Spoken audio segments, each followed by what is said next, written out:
My friend lost his college. Oh, Jesus Christ, bro. We're having a good time here. Your friend lost his college fund of $20,000 trading options. And now I feel bad because I showed him my wins in the beginning. What, you want to just dump that on us? Some dude's life is dramatically ruined. It's not your, I don't blame you for showing him your wins. If anything, you're going to fall into this same problem. Because the way you're writing this message makes it seem like you think you're good at it and he was bad. The way you're writing this message is from like a message of like, oh, I'm good. I had wins. You will also lose your money and then it's gonna, you understand? So the thing is, what do they call it in gambling? Not pot control. What do they call it? Bet sizing? What do they call it? The idea that the real error there is putting $20,000 up. You know what I'm saying? It's bankroll. It's bankroll control. Yeah, controlling your keep it small. Keep the gambling stuff you're doing very small percentage of your bankroll, of your net worth. That way, worst that can happen is you're not wiped out. Hey, truck, I've been working at a horse track, and it's amazing watching how much money people throw at bets that will never land. That's because they haven't hit yet, you idiot. They're the Wright brothers, and you're the guy that's like, oh, flying. That'll never work. It'll never, ever work. I've seen everyone try, and no one can fly. Finally, someone will. Do you understand? When you bet on the last place horse with all of your life savings, 1 in a billion times that horse is going to speed up and win the whole race. It's simple math. Hey, truck, I've been working at a horse track. All these fucking guys keep writing me nay. Very good. Jolly good, royalty. Jolly good. God, is that a rush? Is that better than fucking crack cocaine royalty when you drop such a heater and everyone I can't and you get a VIP telling the girl at the bar about this moment? Like, so there I was in chat, right? No, wait, listen. There I was in chat and I dropped this absolute heater about a horse at the track. Sorry, where are you going? From your time at ASU, what was your best memory or anything that you wish you knew? Well, I have a lot of good memories from ASU. I mean, it's 4 years trying to sum up. I don't know. I've told many of the stories. I think the dancing story is very funny if you want to go watch it. And also I had a really good time when I studied abroad in Korea. I'm sorry, would you say you were going to ASU? Have a good time. You'll have fun. You'll have fun. How are your roommates? If I tell a story, imagine this is my dorm, right? So the dorms were like this.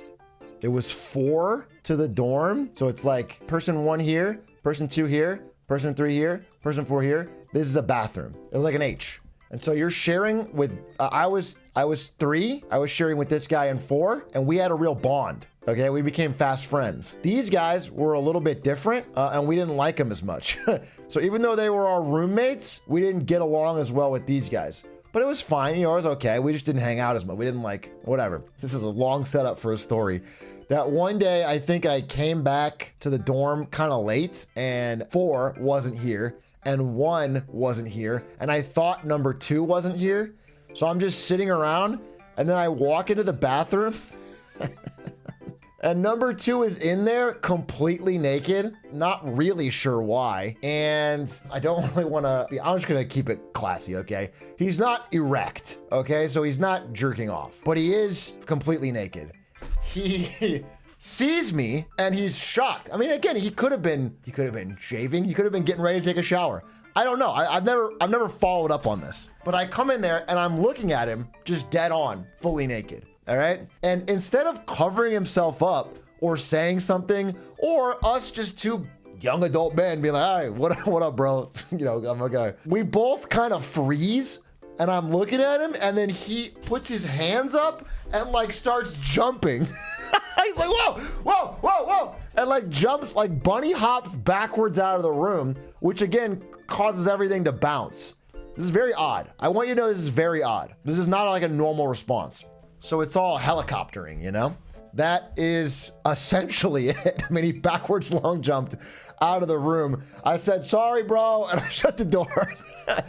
But, you know, it stuck with me. I told, again, number 4 about it. We laughed about it for a lot of time because it was very odd. Should have stripped 2 for dominance.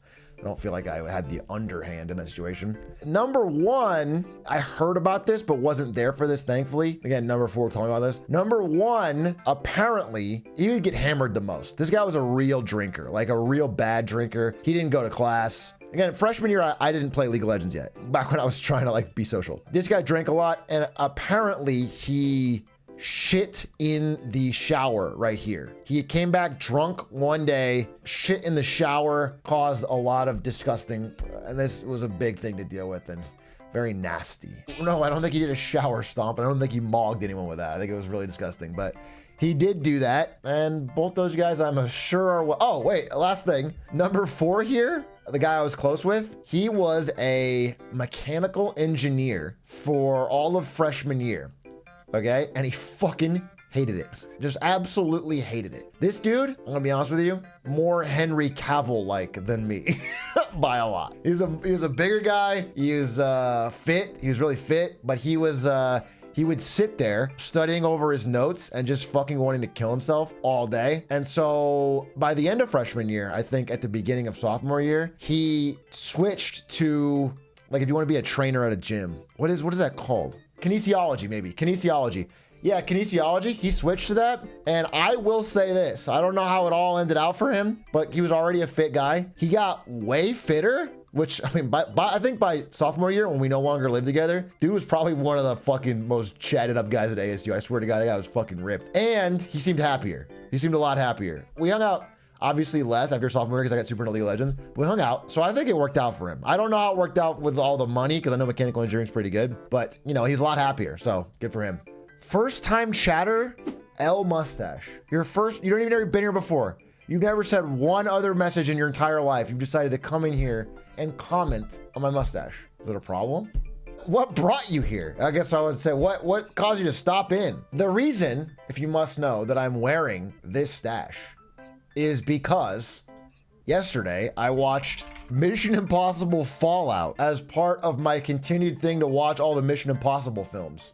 And I said, damn, Henry Cavill, that's a good mustache. And I was like, damn, this guy knows what he's doing. And so I was like, well, when I trim my beard today, I'm just not gonna trim the stash. I'm gonna see what happens.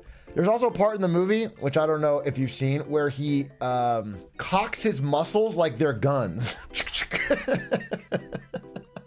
And then he beats the shit out of someone. It's really, it's a fantastic. I'll be honest with you.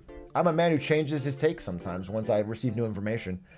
I have often, for the longest time in my life, said the best Mission Impossible is Mission Impossible 1. I've said that because it's got the most, I don't know, thriller, real, non-popcorn type energy. I've always thought it was the best. Mission Impossible Fallout is the best Mission Impossible of the whole series. I think it is the best. I think it clears. I think there's many of them that are good upon rewatch. I love 4 a lot, but I actually think Fallout is the best. I think overall, top to bottom, I believe they shouldn't call it Mission Impossible if they complete the mission every time. You're right. I can't argue with that. In fact, I have been writing my script for this video, and it's like, you know what? There's a point to what you're saying. The missions have never, not once, been impossible. It's just poorly named. It's mission improbable at best, but the missions are doable and they do get done.